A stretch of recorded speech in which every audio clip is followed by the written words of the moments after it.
সর্বহারা উচ্চ মেধাবী সাদাসিধে গ্রাম্য ছেলে কমল ও উচ্চবিত্ত ঘরের সর্বকার্যেই পারদর্শিনী ডান পিঠে মেয়ে স্বর্ণ। এদের দুজনের কিভাবে হলো বন্ধুত্ব, তারপর প্রেম, শেষ পর্যন্ত কি পরিণতি পাবে তাদের এই সম্পর্ক বিবাহে, নাকি মাঝপথেই সমাপ্তি ঘটবে তাদের সম্পর্কের? জানতে অবশ্যই শুনতে থাকুন মিতার সঙ্গে স্বর্ণলতিকা।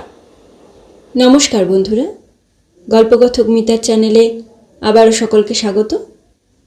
আজ আপনাদের মাঝে নিয়ে এসেছি গজেন্দ্র কুমার মিত্র রচিত স্বর্ণলতিকা গল্পটি।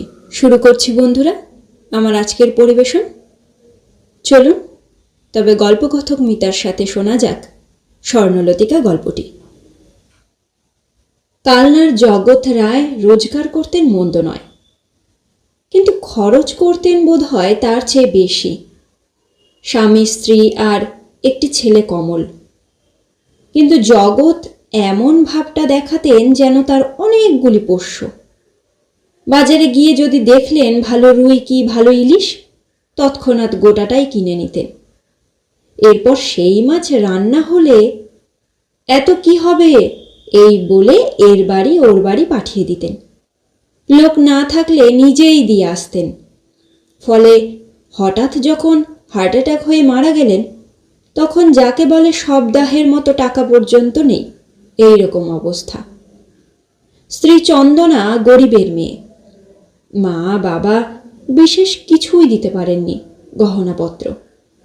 স্বামীও দেননি, বলতেন গয়না গড়িয়ে কি হবে, চোর ডাকাতের ভয়, এই বুঝি গেল এই বুঝি গেল, খাও দাও ফুর্তি করো, এই আমি বুঝি।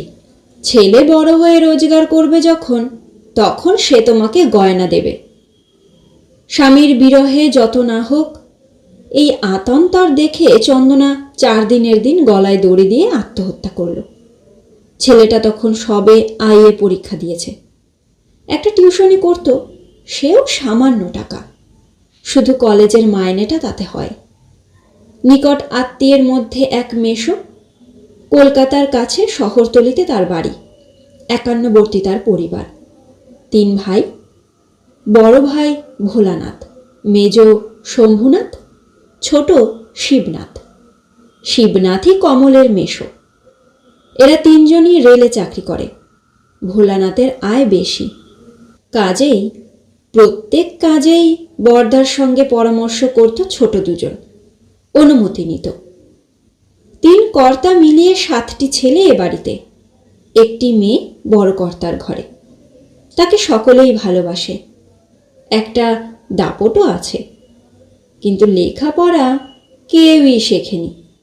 ম্যাট্রিকের গণ্ডিও পার হয়নি কেউ। মেয়ে স্বর্ণলতাও না, তার ঝোঁক ঘর সংসারের দিকে। তাই 3 ভাইয়ে যখন এক হয়ে পরামর্শে বসেন, স্বর্ণ সেখানে এসে দাঁড়াবেই। সংসারের কোথায় কি ব্যবস্থা হচ্ছে যেন সেটা তার অবশ্য জানা দরকার। ওরা পরামর্শ করছেন কিভাবে অনাথ ছেলেটাকে সাহায্য করা যায়। হঠাৎ স্বর্ণ হাতে নেড়ে ফতোয়া দিল, কি এমন সাহায্য করতে পারবে ছোট কাকা? সোজাসুজি এখানে নিয়ে এসো, যা হোক এখানেই শুদ্ধ হবে, তারপর এখানেই থেকে লেখাপড়া করবে। তোমরা তো বলছো ভালো ছেলে, ম্যাট্রিকে জলপানি পেয়েছিল, হয়তো এতেও পাবে। 2টো পাস যদি করে আর একটা পাস করিয়ে নাও, তখন ভালো চাকরি তোমরাই করে দিতে পারবে। বড় কর্তা হেসে বললেন, বড় মা আমার সাক্ষাৎ অন্নপূর্ণা, তবে বুদ্ধিটা দিয়েছে মন্দ নয়, সেই ভালো। এই তো এতগুলো পাত পড়ছে সকাল বিকেল, একজন বাড়লে কেউ টেরও পাবে না। তাই যাও শিবু, ছেলেটাকে এখানেই নিয়ে এসো। কথাটা যে শিবনাথের মাথায় যায়নি তা নয়, সংকোচে বাধছিল। তিনি খুশি হয়ে বললেন, হ্যাঁ ছেলেটা ভালো, যদি এদের পড়াশুনোটা একটু দেখিয়ে টেকিয়ে দেয়। স্বর্ণ ঝংকার দিয়ে ওঠে, রাখো দেখি ছোট কাকা, এ বাড়ির গুণধরদের কোনোদিন ও কর্ম হবে না। মা সরস্বতীর সঙ্গে ঝগড়া। ওরা আঁচ করে আছে তোমরা ওই নেলোর কারখানায় ঢুইকে দেবে। কত জানো? 18 টাকা 12 আনায় ঢুকবে আর একটা করে বিয়ে করবে। তুমিও যেমন। তার বলার ঢঙে সকলেই হেসে উঠল। মেজ কাকা বললেন, তা বড় মা, তুমিও তো ম্যাট্রিকটা দিচ্ছ না, শেষ অবধি পড়েও পরীক্ষাটা দিতে চাইছো না। পাশটা করে নিলে পারতে। কি হবে মেচকা, এই গরিবের সংসারে যেখানে যাব হাঁড়ি বেড়ি ধরতেই হবে। তার চেয়ে বরং মা কাকিমারা খেটে খেটে মরছে, তাদের কাজে একটু মন দিলে তবু তাদের আসান হবে, আমারও কাজটা শেখা হবে। বেচারা কমল এমনিতেই একটু লাজুক, তার উপর এই অপরের দয়ার ভাত খাওয়া, সংকোচের তার অবধি নেই। তার ওপর বাড়ির অন্য ছেলেগুলি স্বর্ণর ভাষায় গুণধরের দলেরা বিদ্বিষ্ট হয়ে উঠল। কমল লেখাপড়া জানে, দেখতেও সে ভালো, ওদের সহ্য হওয়ার কথা নয়। বিশেষ যখন ইন্টারমিডিয়েটের ফল বেরোলো, বেরোবার সময় যত আসন্ন হয়ে আসছে ততই কমল যেন আহার নিদ্রা ত্যাগ করছে। সেটা বাড়ির আর কারো চোখে না পড়লেও স্বর্ণর চোখে ঠিক পড়েছে। মস্ত বড় বাগান, তার কোন প্রান্তে লুকিয়ে বসে আছে। মুখ ফ্যাকাশে, বসে বসেই যেন কাঁপছে সে স্বর্ণই খুঁজে বার করত তাকে। যেদিন বেরোবার কথা তার আগের দিনকেই কোন ভোরে উঠে পুকুরে মুখ হাত ধুয়ে একেবারে সেই কোন কোণে পাঁচিলের ধারে আমলকি গাছের আড়ালে 2 ঝাড় বাঁশও সেখানে খানিকটা আড়াল করে আছে। স্বর্ণ সেখানেও খুঁজে বার করলো তাকে। বলি, তুমি পেয়েছোটা কি তাই শুনি? কত টাকা মাইনে দাও যেই দাসী বাঁধি তোমার জল খাবার নিয়ে ত্রিভুবন খুঁজে বেড়াবে? তুমি তুমি না না, আমার খুব অন্যায় হয়েছে, অত বুঝিনি, কিছু মনে করো না বলে হাত জোর করতে যায়। ঢের হয়েছে বাপু, আর অত নীলুমিলু করতে হবে না। আর কি তোমার বুদ্ধি? আমার কাছে হাত জোর করবে কি? আমার চেয়ে বয়সে তুমি বড় না? তুমি আমার কাছে হাত জোর করলে আমার পাপ হবে না? খাবারের ছোট কাঁসিটা আর 1 ঘটি জল পিছনে ছিল, যেন জাদুমন্ত্রের মতো বার করে বলল, নাও খেয়ে আমাকে কৃতার্থ করো। তারপর বলে, কাল রাত্রিরে সরু চাকলি হয়েছে, আর এই এত বেলা অবধি থাকে, নাল কেটে যাবে না? তুমি তুমি তাই বলে এখানে বই এনেছো? ছি ছি। ছি ছিটা কার পাও না, আমি এনেছি বলে। মুখ টিপে হাসে স্বর্ণ। না, তুমি বড্ড স্বর্ণ, তুমি জেনে বুঝে আমাকে আরো অপ্রস্তুত করো। আচ্ছা হয়েছে, এখন খাও দেখি। আমার বেশ তোর কাজ আছে, তোমাকে নিয়ে 7 পোর বেলা কাটালে তো চলবে না বাপু। বলতে বলতেই নজরে পড়ল কমল ঘেমে নিয়ে উঠেছে। কপাল গলা দিয়ে তার দর দর করে ঘাম গড়িয়ে পড়ছে। গেঞ্জিটা পিঠের সঙ্গে লেপ্টে আছে একেবারে। ও মা, এ কি ছিষ্টি ছাড়া কাণ্ড! এমন হাওয়া দিচ্ছে চারদিকে, আর তুমি বসে বসে নিয়ে উঠলে? পরীক্ষার ফলের জন্যে তোমার এত ভয়? সবাই তো বলছে তুমি জলপানি পাওয়া ছেলে, তবে এত ভাবনা কিসের? তুমি এত ভীতু? এ যে দেখছি মেয়ে ছেলেরও অধম। বলতে বলতে মাটির ওপরই হাঁটু গেড়ে বসে পড়ে আঁচল দিয়ে ওর কপাল, গলা, বুকের যতটা দেখা যায় মুছিয়ে দেয়। খপ করে হাতটা ধরে ফেলে কমল। এ কি করছো স্বর্ণ? এমনিতেই তোমার কাছে ঋণের অন্ত নেই।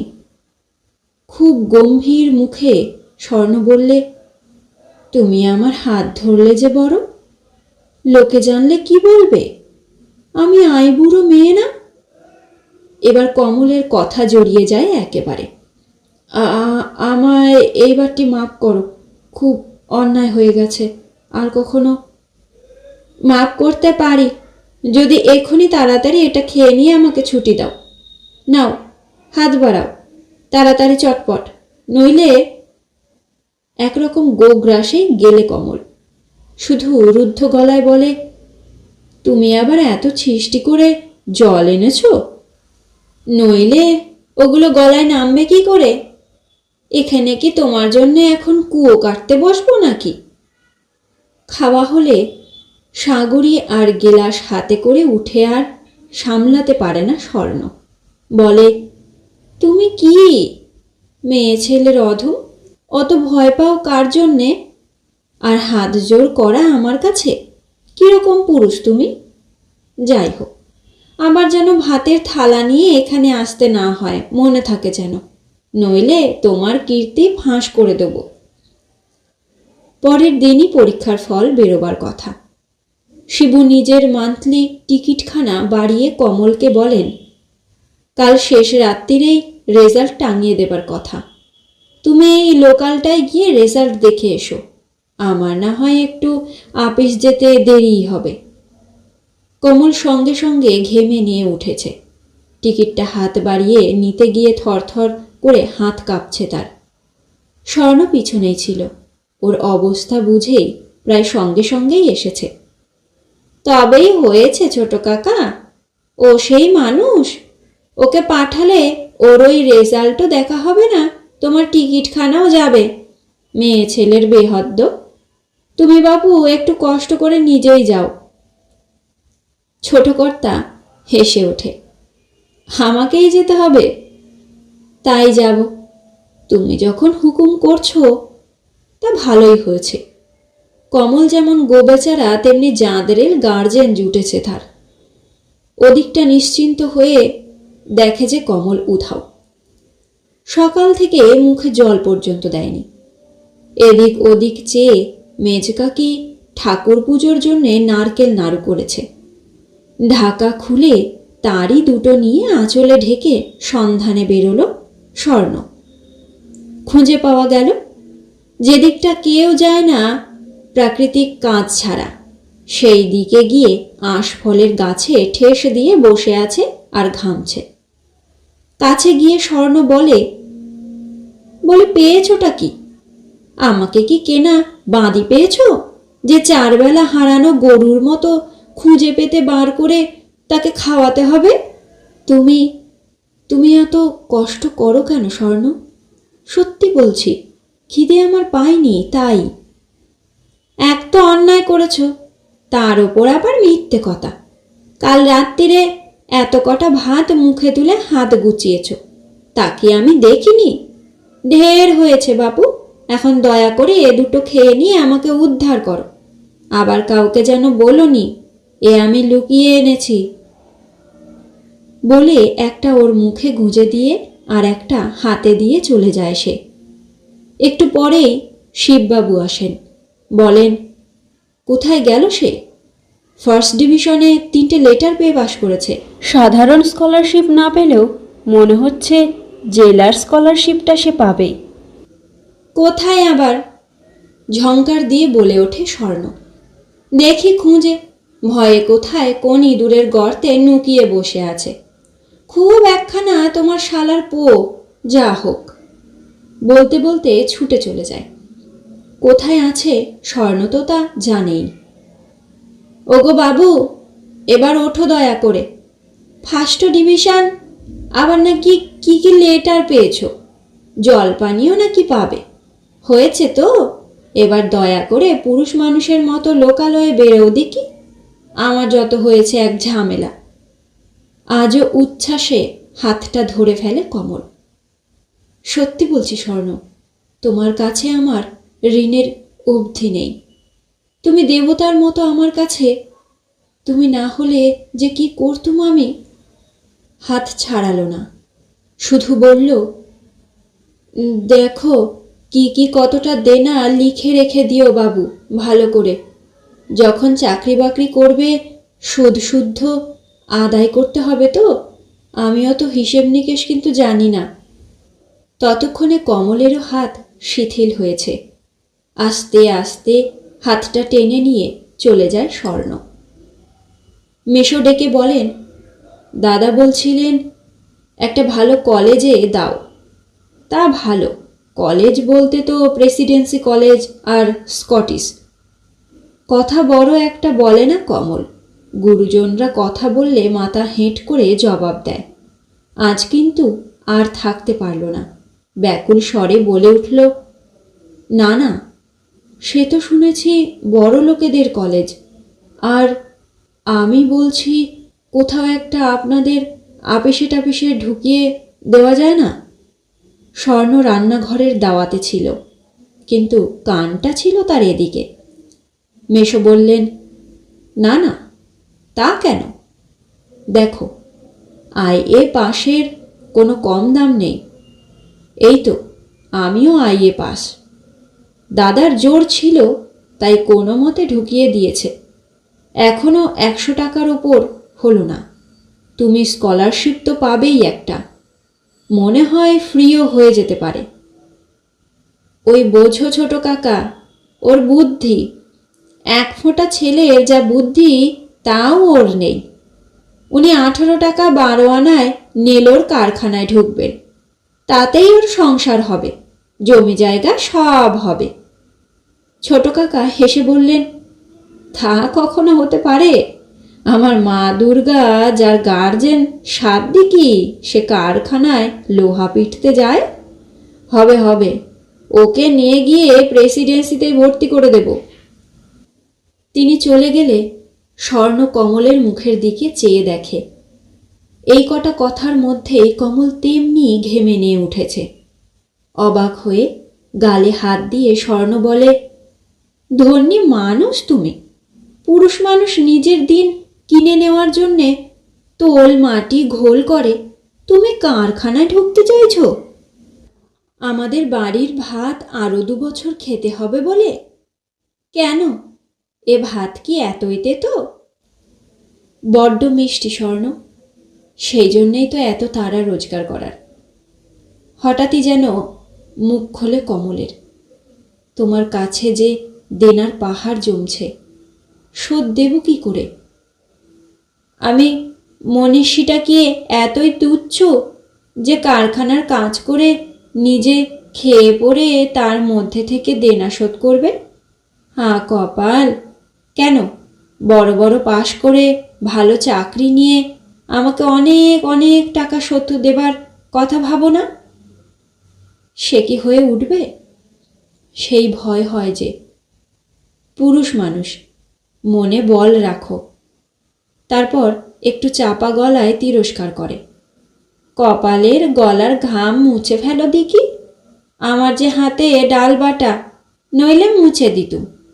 একটু ফাঁকায় যাও এখন, গাছতলায় গিয়ে বসো। ফাঁকাটা কোথায় তা স্বর্ণ জানে। খানিক পরে খুঁজে খুঁজে সেই আঁশফল গাছের তলায় পৌঁছয়। দেখে মাটির দিকে চেয়ে স্থির হয়ে বসে আছে। বলি, কি অত পাহাড় পর্বত ভাবা হচ্ছে? চমকে মুখ তোলে, মুখটা উজ্জ্বল হয়ে ওঠে। যদি বলি তোমার কথাই ভাবছি। এত কেন করো আমার জন্যে? আমি তো থাক, ঢের হয়েছে তোমার ওই একঘেয়ে কথা। থো করো দেখি। এই নাও ধরো, কটা গরম মটর ডালের বড়া খেয়ে নাও দেখি। ধরো ধরো, আমার এখন মরবার সময় নেই। এ এ কোথায় পেলে? বিহবল কমল প্রশ্ন করে। রাজারা হাতি ঘোড়া যেখানে পায়। কতকটা ঝংকার দিয়ে ওঠে, তারপরই হেসে ফেলে। বড়া ভাজা কোথায় হয় জানো না? তারপর বলে, দেবীর ধ্যান করছিলে, দেবী প্রসন্ন হয়ে নিয়ে এলো। খালি পুরুত ঠাকুর বলছিলেন কথাটা। সকাল থেকে যে পেটে কিছু পড়েনি তা জানি তো, দেবী আর কি আনবেন। আপাতত এই এলো। সে দৌড়ে আবার চলে গেল রান্নাঘরে। কলেজে ভর্তি হতেই স্বর্ণ বাবাকে তাড়া লাগালো বইয়ের জন্যে। কিছু কিছু কেনাও হলো। স্বর্ণর ভাইদের, ওর ভাষায় গুণধরদের, ধৈর্যের সীমা ছাড়িয়ে যাবার উপক্রম হলো। ওদের চিমটি কেটে কথা বলা, কখনো বা কর্কশ কথাও বেরিয়ে আসে। খুব চেঁচামেচি করার পর হয়তো একজন আর একজনকে বলে, ওগো তোমরাও তো চেঁচিওনি, মহাদেবের ধ্যান ভঙ্গ হবে। সেই জন্যেই এদের ঘুম ভাঙার আগে বই নিয়ে বাগানের পিছন দিকে একটু নির্জন স্থানে বসে পড়া ও লেখা দুই কাজই চালাতো কমল। কিন্তু সেটাও অসহ্য হবে বই কি গুণধরদের। একদিন একজন এসে, ওগো বাবু উঠে এসে জলখাবারটা খেয়ে নে, কেতাত্ত করো, মা কাকিদের রেহাই দাও, বলে ডেকে নিয়ে গেল তাকে। জলখাবার আর কি, হালকা হাতে তেল মাখা মুড়ি আর লঙ্কা, তার সঙ্গে কখানা বাতাসা। কাজেই খেতে তো একটু দেরি হবে। ফিরে এসে দেখল তার নতুন ইকোনমিক্সের বইখানার ওপর এক দোয়াত কালি ফেলা হয়েছে। চোখে জল এসে গেছে। তবু স্বর্ণ পাছে দেখে ফেলে, রসাতল কাণ্ড তবে। এই ভয়ে তাড়াতাড়ি মুছবার চেষ্টা করছে। কি দিয়ে মুছবে ভেবে না পেয়ে অসহায়ভাবে এদিক ওদিক চাইছে। স্বর্ণ এসে হাজির। আমি ঠিক জানি ওদের এত আত্মি কেন জল খাবার খাওয়াবার। দাঁড়াও, বাবাকে বলে ওদের কি খোয়ার করি দেখো না। বলতে বলতেই নিজের আঁচলেরই এক প্রান্ত দিয়ে সযত্নে মুছে দিল বইখানা। আরে আরে করো কি, শাড়িটা যে নষ্ট হয়ে গেল। হ্যাঁ, তোমার ওই 1 পয়সার 6 বড়ি কালি ও কলা বাসনার খাড়ে দিলেই উঠে যাবে। এ তো ইচ্ছে করেই করলুম। মা মেজ কাকি এদের দেখাতে হবে তো। স্বর্ণ চলে গেলে কমলের একটা ইংরেজি কথা মনে পড়ে গেল, গার্জিয়ান অ্যাঞ্জেল। বলা বাহুল্য কর্তারা বাসায় ফিরলে গুণধরদের যথেষ্ট লাঞ্ছনা হলো। বড় কর্তা বলে দিলেন, ফের যদি কোনোদিন শুনি তোরা ওর পেছনে লেগেছিস তো সব কটাকে বাড়ি থেকে দূর করে তাড়িয়ে দেব। ভিক্ষে করে খেতে হবে। লজ্জা করে না তোদের? বসে বসে 4 বেলা খাচ্ছিস, না লেখাপড়া না কোনো রোজগারের চেষ্টা, শুধু পরের অনিষ্ট করার ধান্দা। তাতেও হলো না স্বর্ণর। বাবার আপিসে খাতা বানাবার জন্যে রিম রিম কাগজ আসে, তার ওপরে মোটা কাগজ ঢাকা থাকে। তাই দুটো আনিয়ে কমলকে বলে, নাও, ছোট কাকি সেলাই করে, তার কাছে বড় কাঁচি আছে, চেয়ে নিয়ে এসে সব বইয়ে মলার দিয়ে নাও দেখি। রাসের মেলা এসে পড়ল। অনেক আত্মীয় সেই উপলক্ষে এলেন। এমন প্রতিবারেই হয়। লোক এত আসে, শুধু আত্মীয় নয়, কুটুম্বরাও আসে। কোথায় কাকে শুতে দেবে তাই ভেবে পায় না ওরা। প্রথম ধাক্কা আসতেই স্বর্ণ বললে, দেখো বাবু, সাপ সাপ কথা বলে দিচ্ছি, এই যে আসতে শুরু হলো, কত যে এবার আসবে তা জানি না। মা কাকিরা হিমশিম খেয়ে যাবে, তাদের সঙ্গেই নিয়ন্ত্রক থাকতে হবে। তুমি লক্ষ্মীটি এ কটা দিন খাওয়ার সময় খেয়ে এসো, নইলে আমার মন যে ছটফট করবে, অথচ আসতেও পারবো না। হঠাৎ যেন আঁতকে ওঠে কমল। কদিন তোমাকে দেখতেই পাবো না। মুখটা যেন কেমন হয়ে যায় ওর। ও মা! অবাক হয়ে গালে হাত দেয়। আমি বললুম একটা সোজা কথা, তুমি সে পথে না হেঁটে উল্টো মানে করলে কেন? বাড়ির ভেতর খেতে কি বই রাখতে, চানের বেলায় পুকুর ঘাটে দেখা হবে না? তার মানে উনি যাবেন না, আমাকে সেই বারবার এসে সাধ্যি সাধনা করতে হবে, এই তো? বিষম অপ্রস্তুত হয়ে পড়ে কমল। মুখ লাল হয়ে ওঠে। বলে, না না, তা কি বলেছি? ছি, তোমার অসুবিধে কি বুঝি না? সত্যিই তো, এত লোক আসবে বলছো। না না, আমি ঠিক যাব, দেখো। কথাগুলো যেন লজ্জায় এলোমেলো হয়ে যায়। আবার একটু থেমে বলে, আমি কি শুধু খাওয়ার কথাই বলেছি তা নয়।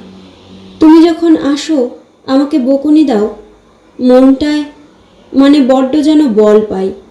তুমি এসে দাঁড়ালে যেন মনে হয় চারদিক আলো হয়ে যায়। সে কি অন্ধকার হয় বলো? আমি তো এই পেঁচির মতো দেখতে। কে জানে, আমি তো তোমার মতো সুন্দর আর কাউকে দেখি না। হঠাৎ গম্ভীর হয়ে যায় স্বর্ণ, বলে, দেখো, এতটা আমার ওপর নির্ভর করো না। নিজেরটা বুঝতে শেখো, নিজের পায়ে দাঁড়াতে শেখো। আমি কি চিরকাল তোমাকে দেখব? পরের বাড়ি যেতে হবে না? কেন এমন বাড়ি থাকতে? অবাক হয়ে চেয়ে থাকে কমল। তুমি একটি হাঁদা কার্তিক, বলেই জিভ কাটে স্বর্ণ। কথাটা বললুম, তুমি কিছু মনে করো না। পরের বাড়ি যাওয়া কাকে বলে? আমার বিয়ে হবে না? মুখ ছাইয়ের মতো সাদা হয়ে যায় কমলের। বিয়ে কবে? কই শুনিনি তো। এই তো, এই জন্যেই তো কথাটা বেরিয়ে গিয়েছিল। সত্যি হাঁদা কার্তিক। কবে তা কি করে বলবো? বিয়ে কি ঠিক হয়েছে? তবে বিয়ে হবে তো। এই তো দিদিমা আসবে, এসেই বলবে, হ্যাঁ রে, মেয়ের বিয়ে দিচ্ছিস না? বিয়ের বয়স তো পেরিয়ে গেছে, আর কবে বিয়ে দিবি? নাকি চিরকাল আইবুড়ো করেই রাখবি? দিদিমার গলা নকল করে বলে কথাগুলো। তারপর বলে, সত্যি এত বয়সে বিয়ে পড়ে থাকে না। নিহাত বাবা কাকাদের ধনুর্ভঙ্গ পণ। কার্তিকের মতো রূপ হবে, কুবেরের মতো রোজগার হবে, বেশি ননদ থাকবে না বাড়িতে। তাই এতদিন বসে আছি। দেখো না, ফি রবিবারই বাবুরা খেয়ে দিয়ে বেরোয় পাত্তর দেখবে বলে। বলতে বলতে ধপ করে বসেই পড়ে ঘাসের ওপর। এতটা চাপ আসতো না যদি আমি লেখাপড়া করতুম। এখন দুঃখ হয়, আজকাল তো দেখি আমাদের মতো মেয়ে কত বড় বড় পাশ করছে, শুনছি চাকরিও করছে কেউ কেউ। তাদের বিয়ে দেবার কথা বাপ মা মুখেও আনে না। তা তুমি ফার্স্ট ক্লাস পর্যন্ত উঠে পড়া ছেড়ে দিলে কেন স্বর্ণ? তখন থেকেই তো এরা উঠে পড়ে লেগেছেন বিয়ের জন্যে। মনে হলো দূর, লেখাপড়াও আধা খাঁচরা হয়ে থাকবে, এদিকে ঘরকন্নার কাজও শিখব না, শ্বশুরবাড়ি গিয়ে খোয়ার হবে। তাই এদিকে এলুম। বোধহয় মাথাও ছিল না তেমন। খুব মাথা আছে, এখনো সময় আছে। বইটই যা পাল্টেছে জোগাড় করো, আমি পড়িয়ে দেব। ভালোভাবে পাশ করবে তুমি। হ্যাঁ, 1.5 বছরের উপর ছেড়ে দিয়ে বসে আছি, আর কি হয়? খুব হয় লক্ষ্মীটি। তুমি পড়ো। খানিকটা চুপ করে থাকে স্বর্ণ, তারপর বলে, দেখো, লোভ হচ্ছে, কিন্তু কি জানো, তুমি পড়াতে শুরু করলে 5 জনে 5 কথা বলবে। হয়তো এরা শুনলে অশান্তি। তাছাড়া তোমার কাছে বসে পড়লে আমার পড়াও হবে না, তোমার পড়ারও ক্ষতি হবে মাঝখান থেকে। গল্প করেই দিন চলে যাবে। হ্যাঁ, গল্প তো কত করো, এখন সময় হয় না, তাই নিরিবিলি পড়তে বসলেই গল্প হবে। বলতে বলতেই উঠে দাঁড়ায়।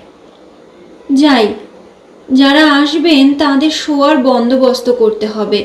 মনে হলেই মাথায় আকাশ ভেঙে পড়ে। স্বর্ণর অনুরোধ মতো ঠিক সময় খেতে আসে কমল। ওর যা স্বভাব মাথা নিচু করে আসে। জলখাবার কি ভাত খেয়েই নিজের পড়ার জায়গায় সে চলে যায়। ওখানে বসলে বেশ পড়া হয়। বর্ষাকালে খুব অসুবিধে হয়েছিল, শীতকে সে কেয়ার করে না। গরম জামা ছিল দেশে, সেগুলো এনেছিল, তাতেই চলে যাচ্ছে। যদিও স্বর্ণর খুব আপত্তি, শীতের দিনে শিশিরে ভিজে থাকে ঘাস, ওতে অসুখ করবে, কিন্তু তা শোনেনি। সামনেই ফাইনাল পরীক্ষা, এলাকারে দিলে চলবে না এখন। কিন্তু এই খেয়ে যাওয়াতে স্বর্ণর মন ওঠে না। একবারই লোক এসেছে, আসবে আরও। কর্তারা পুকুরের মাছ ধরেছেন, এর মধ্যে যখন মাছ ভাজা হচ্ছে ওরই মধ্যে দুখানা ভালো দেখে তুলে একটা কাগজে মুড়ে নিয়ে একবার বোঁ করে উল্টো পথে ঘুরে এসে কমলের কাছে পৌঁছলো। গরম মাছ ভাজা ওর হাতে ধরে দিয়ে বলে, নাও তাড়াতাড়ি খেয়ে নাও দেখি, গরম মাছ ভাজা, আনতে আমার হাত জ্বলে গেছে। বলেই সে পিছন ফেরে।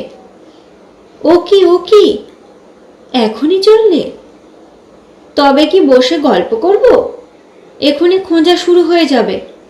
কোথায় গেল কোথায় গেল? দেখতে পাবে না বলে আঁতকে উঠেছিলে, তাই এই দেখা দিয়ে গেলুম। দিদিমা এসেই মেয়েকে বলেন, হাঁ রে সাবি, বলি মেয়ের বিয়ে কি দিবিনি? জামাইয়ের মতলব কি? চোখের আড়াল করবেন না না কি? আমি কত ভালো ভালো পাত্তর আনলুম, একটাও তো ওদের পছন্দ হলো না। এ বাবু যদি বলেন হাঁ, আর দু বাবু হাঁ হাঁ করে ওঠেন। কবে ময়ূর ছাড়া কার্তিক আসবেন সেই ভরসায় বসে আছেন। তারপরই বলেন, হাঁ রে, ওই ছোঁড়াটা এসে খেয়ে যাচ্ছে দেখছি দুদিন, ও কে রা? মেয়ে বলে, ও আমার ছোট জায়ের বোনপো, লেখাপড়ায় খুব ভালো, কিন্তু অনাথ একেবারে, মা বাবাও নেই, কিছুই নেই, একটা ঘর বাড়িও নেই। তাই তোমার জামাই বললেন আমাদের এখানে রাখো। এখন বিয়ে পড়ছে, এবছর এক্সামিন দেবে। তা ওর বাবা এমন, শুধু খেতে আর খাওয়াতে জানতো, লেখাপড়ায় পর্যন্ত গড়িমসি করেছে। হিসেব মতো 20-21 বছরে নাকি পাশ করার কথা, ওর বোধ হয় আরও 2 বছর পেরিয়ে গেছে। দিদিমা বললেন,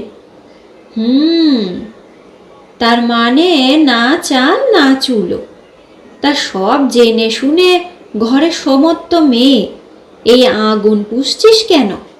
উপকার করতে চাস, একটা মেসে টেসে রাখলেই তো পারতিস। কথায় বলে ঘি আর আগুন। বড় বউ জবাব দেবার আগেই মেজ বউ বললেন, কিছু মনে করবেন না আবুই মা, ছোট মুখে বড় কথা কইছি, অপরাধ নেবেন না। কথাটা একবার উঠেছিল।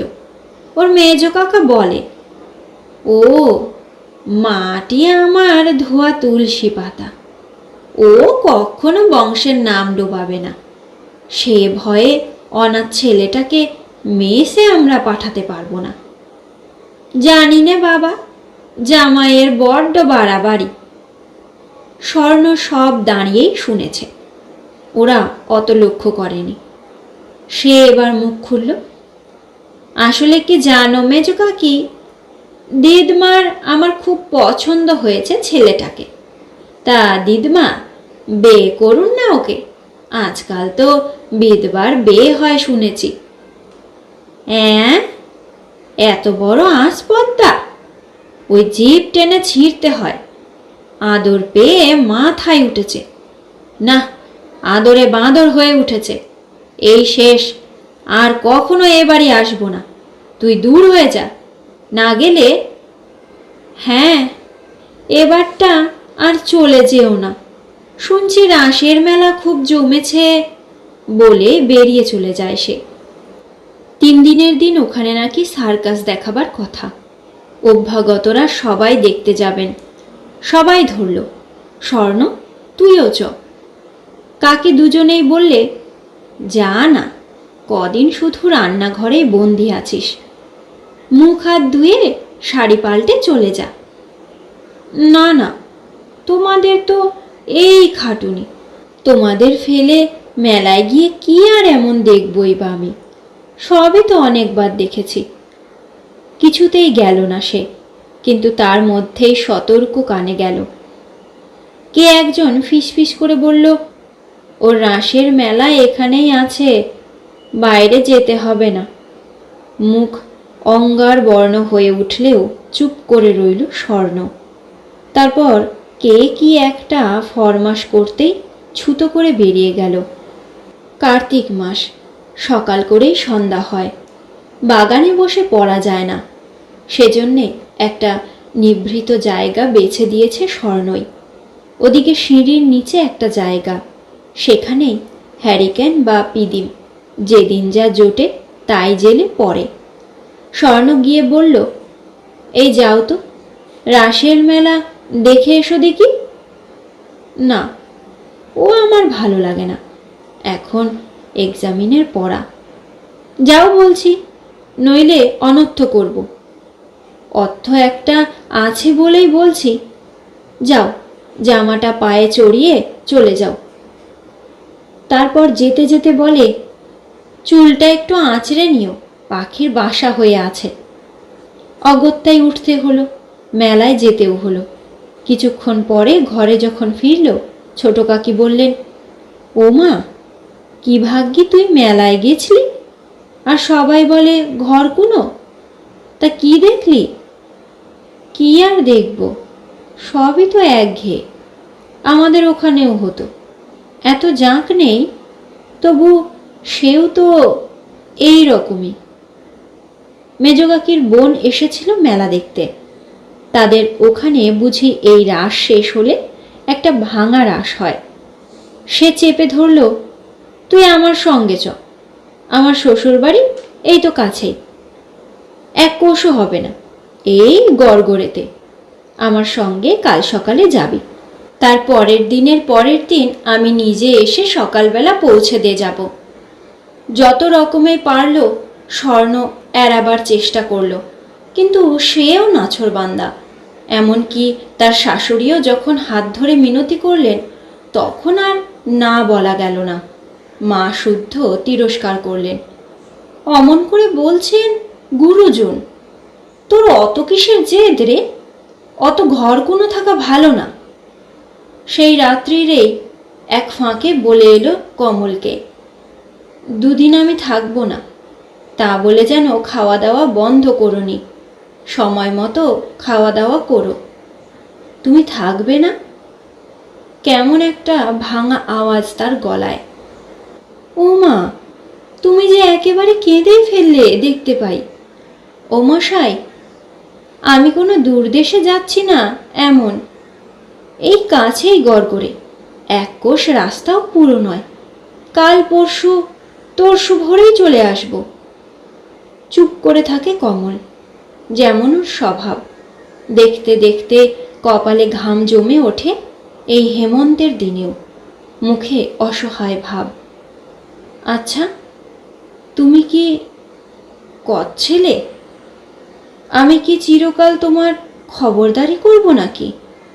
আমি যখন পরের বাড়ি চলে যাব তখন নাওয়া খাওয়া ত্যাগ করবে, নাকি ভাবছো আমি শ্বশুর বাড়ি থেকে এসে পেত্তহ দেখে যাব তোমার খাওয়া দাওয়া হচ্ছে কিনা? যেতে যেতে আবার ফিরে আসে, বলে, দেখো, একটা কথা বলি, সামনে এক্সামিন।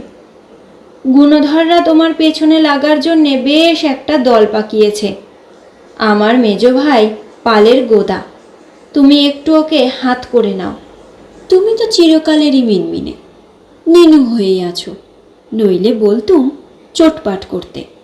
তা যে কালে পারবে না, ওর কাছে আরও একটু নিনু হও।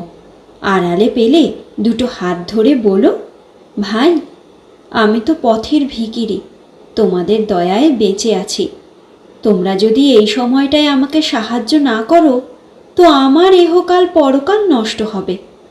এখন তুমি আমাকে একটু দয়া করো, দেখবে এক মন্তরেই সব বশ হয়ে যাবে। ও গোয়ার গোবিন্দকে তো আমি চিনি, খোসামত করলেই গলে যায়। কোনো মতে পরের দিনটা কাটল। দ্বিতীয় দিনে আর থাকতে পারল না। এই প্রথম মনে হলো কমলের, যেন বুকের মধ্যে তার হাঁপ ধরছে। সন্ধ্যার বেশ খানিকটা পরে হঠাৎ উঠে দাঁড়ালো কমল। বই খাতা গুছিয়ে রেখে একটু ইতস্তত করে কেলোকেই খুঁজে বার করল। গতকালই স্বর্ণর মন্ত্রে কেলো বশ হয়েছে। একেবারে কমলকে বুকে জড়িয়ে ধরে বলেছে, তুমি নির্ভাবনায় পড়াশোনা করো, কেউ যদি কিছু রগড় করতে যায় তোমাকে নিয়ে, আমি তার রগড় বার করে দেব। কমলকে অসময়ে উঠে আসতে দেখে সেই জিজ্ঞাসা করল, কি হলো? তুমি এমন সময় বই খাতা রেখে বাড়ির মধ্যে ঘুরে বেড়াচ্ছ? বড্ড মাথাটা ধরেছে মেজদা। আমার কখনো এরূপ ছিল না, কি জানি চোখটা বিগড়ালই কিনা। ছাই বেগড়লো? 24 ঘন্টা বই খাতায় মুখ গুজে থাকলে মাথা ধরবে না? যাও দেখি, খোলা হাওয়ায় একটু হন হন করে হেঁটে এসো দেখি, মাথা ছেড়ে যাবে। যাব? তাই যাই। হ্যাঁ, বেশ খানিকটা হেঁটে এসো। এখনই ঘরে এসে দিও না কিন্তু, বরং গলায় একটা কিছু জড়িয়ে যাও। হনহন করেই হাঁটল কমল।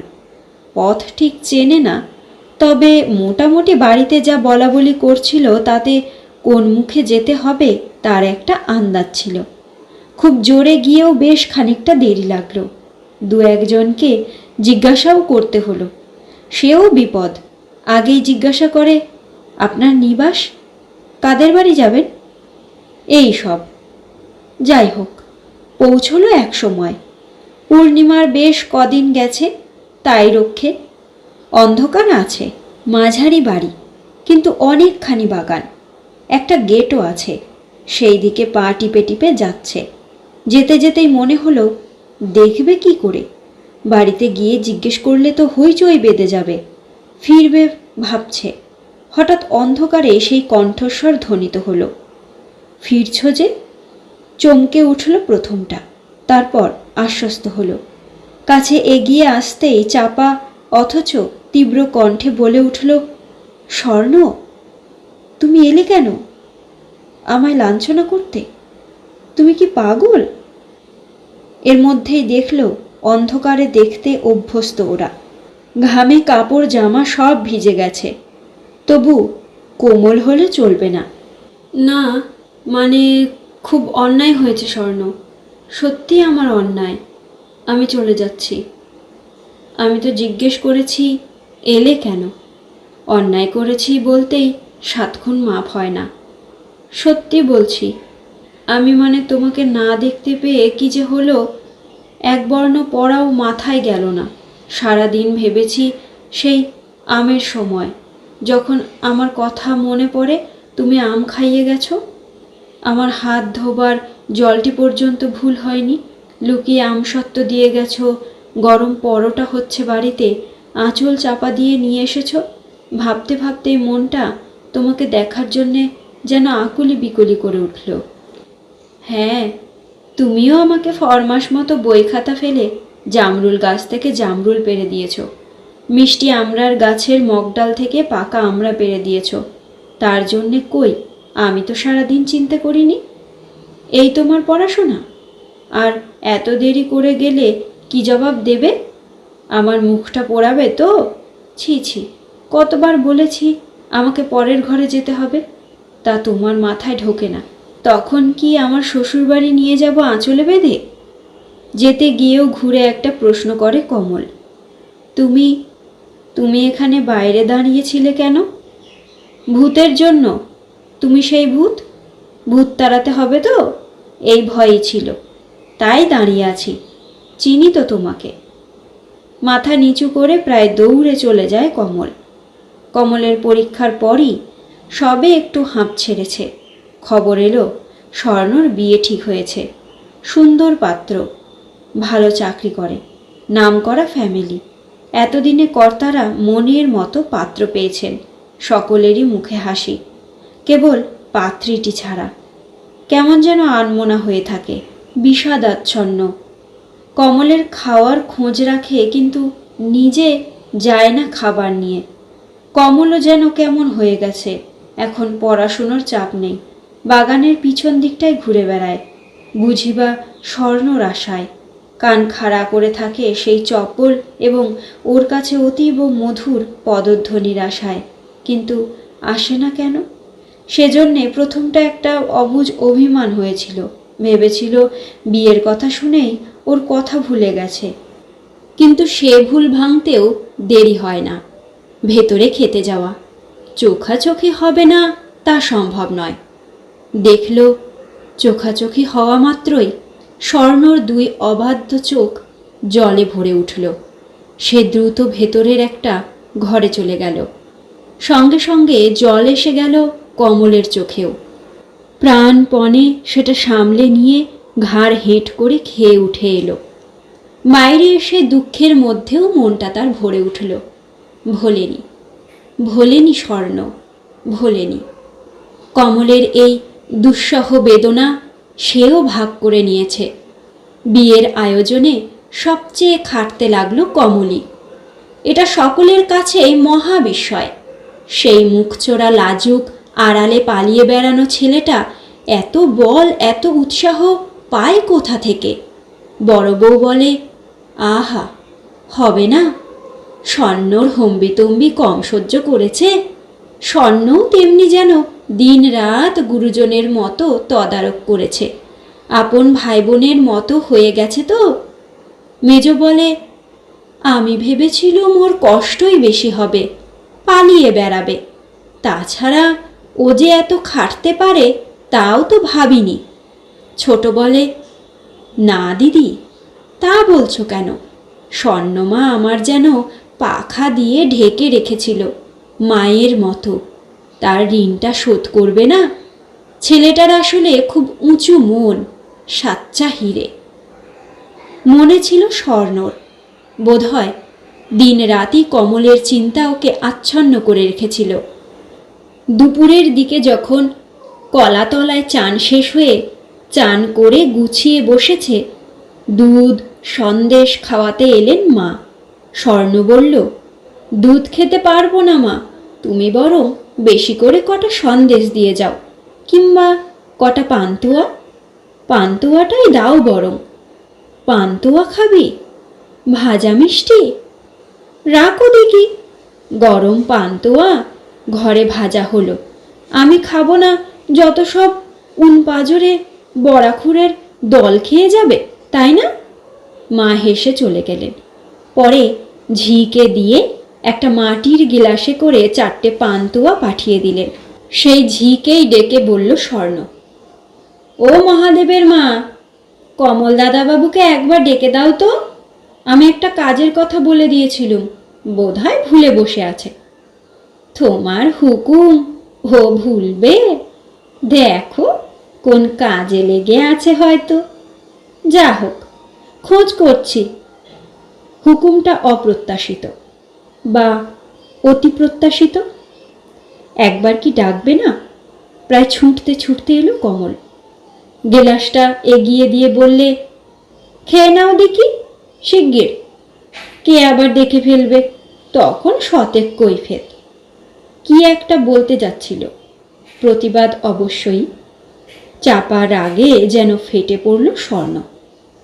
দেখো, আমাকে বেশি জ্বালিও না, খেয়ে নাও বলছি, নইলে আমি অনর্থ করব। বেয়ে ভাসিয়ে গিয়ে পুকুরে ঝাঁপ দেবো। তুমি যে এক বিন্দু জল পর্যন্ত খাওনি আমি বেশ জানি। বলতে বলতে চোখ দুটি বাষ্পাচ্ছন্ন হয়ে উঠল। প্রাণপণে ঠোঁট কামড়ে সামলে নিল সেটা। চোখে জল বাধা মারল না কমলের আজ। জামার হাতায় চোখ মুছে নিয়ে কোনো মতে গিলে নিল পান্তুয়া কটা। এই হয়তো শেষ স্নেহ উপহার, কে জানে। হাত থেকে খালি গিলাসটা টেনে নিয়ে পিছনের পাঁদারে ফেলে দিল স্বর্ণ। কমলও আর দাঁড়ালো না। সব আয়োজন শেষ, লোকজন আসতে শুরু করেছে। সেই সময় থেকে আর কমলের টিকি দেখা গেল না। 2-4 জন খোঁজ করেছিল বই কি। কোথায় গেল ছেলেটা? সারাদিন চরকির পাক ঘুরেছে, বোধহয় মুখে একটু জলও দেয়নি। বড় বউ বললে, কেলো বললে, হয়তো কোথাও গিয়ে শুয়ে পড়েছে। যা গাধার খাটুনি খাটল, অভ্যেস তো নেই। ক্রমেই লগ্ন আসন্ন হয়ে এলো। রাত 8টার পর লগ্ন। বরপক্ষ বলেছিল 7টার মধ্যে পৌঁছবে, কই 7:30টা যে হয়ে গেল। পুরোহিতই কথাটা স্মরণ করিয়ে দিলেন। তাই তো, কাউকে পাঠাতে হবে। কে যায়? ওরে, কেউ যাবি নাকি সাইকেলে করে? বড় কর্তা বললেন। ঠিক 8টায় ও পক্ষের এক লোক সাইকেলে করে এসে পৌঁছল। কি ব্যাপার, বর কই? সকলেরই এক প্রশ্ন। তিনি অন্যদিকে মুখ করে বললেন, হরিসাধন গা ধুতে গিয়ে পা পিছলে পড়ে গেছে, বোধহয় হাড় ভেঙেছে, খুব যন্ত্রণা, ডাক্তার এসেছে, বিয়ে হবে না। বিয়ে হবে না? কি, দোপড়া মেয়ে হয়ে যাবে? পুরোহিত বিধান দিলেন, তা না হয় একটা মোটর গাড়ি জোগাড় করে আমরা মেয়ে নিয়ে যাই, ওইখানে উচ্চজ্ঞটা অন্তত হয়ে যাক। এই তো 4-5 মাইলের মধ্যেই বাড়ি। সে লোকটি তেমনি অন্যদিকে মুখ করে বলল, না, এ বিয়ে হবে না। বরের মা বলেছে অপয়া মেয়ে, বিয়ে হলে নির্ঘাত একটা বড় লোকসান হতো। এ তবু ছোটোখাটোর ওপর দিয়ে কেটে গেল। ও মেয়ে রাক্ষসী বলেই সাইকেলে চড়ে তীর বেগে চলে গেল সেই লোক। তাহলে এখন বর চাই। কে আছে তেমন আইবুড়ো? দেখা গেল তেমন কেউ নেই। গড়গড়েতে যজ্ঞেশ্বর আছে, বউ মরে গেছে, এখন আবার বিয়ে করতে চায়, তবে বয়স বেশি নয়, মোটে 40। দেখো, চাও তো বলো, তোমাদের স্বঘর, অসুবিধা হবে না। পোর্ট কমিশনারে চাকরিও করে, আর এ তো সব চেনাই। একটা ছেলে আছে, তাকে ঠাকুমা মানুষ করছে। অক্ষয়বাবু খবরটা দিলেন। দোজ বরে? দোজ বরে? এত আদরের মেয়ে আর কেউ নেই? কথাটা তুলল মহাদেবের মা। বাবুরা, একটা কথা বলবো? আমাদের কমল দাদা বাবুর সঙ্গে বসিয়ে দাও না, জানা শুনো সোনার চাঁদ ছেলে। কমল? ওরা যে ভাই বোনের মতো। বড় কর্তা কতকটা যেন উদ্বিগ্ন মুখেই বললেন, দুটিতে খুব ভাবো। অবশ্য হাঁ, আপন ভাই বোন নয়, খুড়তুতো জ্যাঠতুতুও নয়। ঠিক বলেছে মহাদেবের মা, আমাদেরই মাথায় ঢোকেনি। হীরের টুকরো ছেলে, কাছে আছে অথচ, কিন্তু সেই বা কোথায় গেল?